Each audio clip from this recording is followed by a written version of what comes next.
Directly ahead of us up to the right there is a large hill called Razorback. Nice look out there.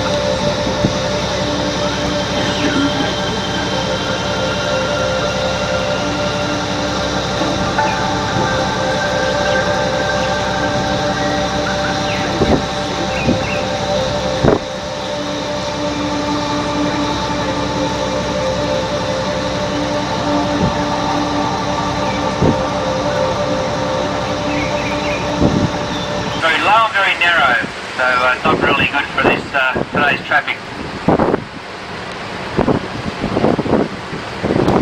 There's a green pole up behind the bridge there. If you look up the top, you can see another osprey's nest as well.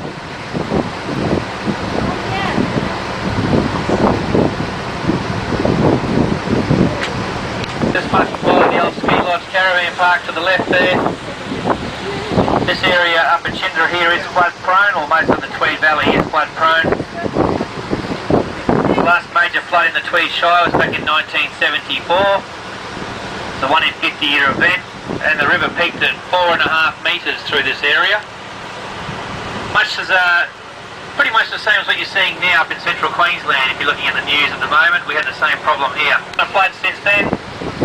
Had some flooding issues back in January 2008. Where we had a bit of minor flooding through this area.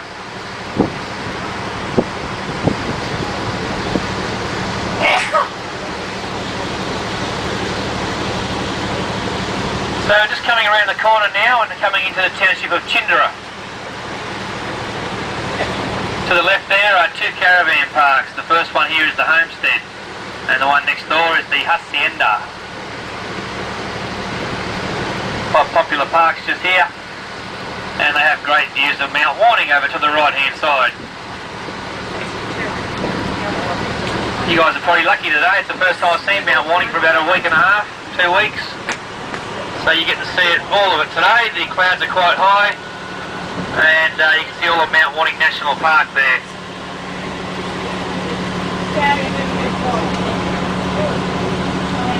Mount Warning is the first place on the Australian mainland to see the rays of the morning sun. And it's about 3,800 feet high.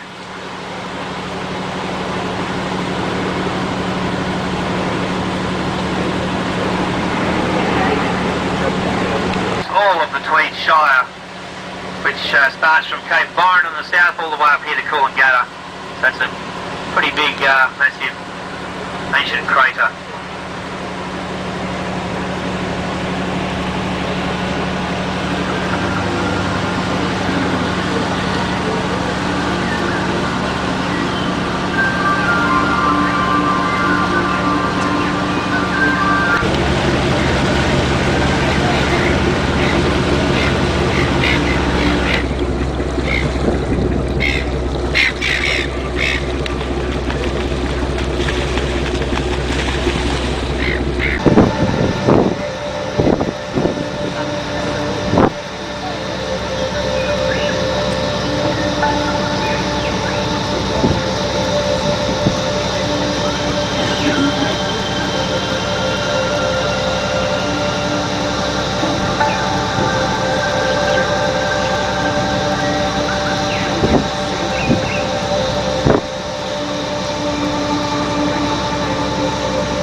As we come round the corner here, we're just approaching the Tweed Broadwater to the right. You may notice a few crab pots in the water here as well at the moment. Do get a bit of mud crab here in the Tweed River. They generally tend to get more mud pots out after a heavy rain, when the mud crabs tend to get washed down the river a bit, down towards the salt water. See quite a few pots are in the water. Oh, look at the pelicans just jumping along the water.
Thanks very much.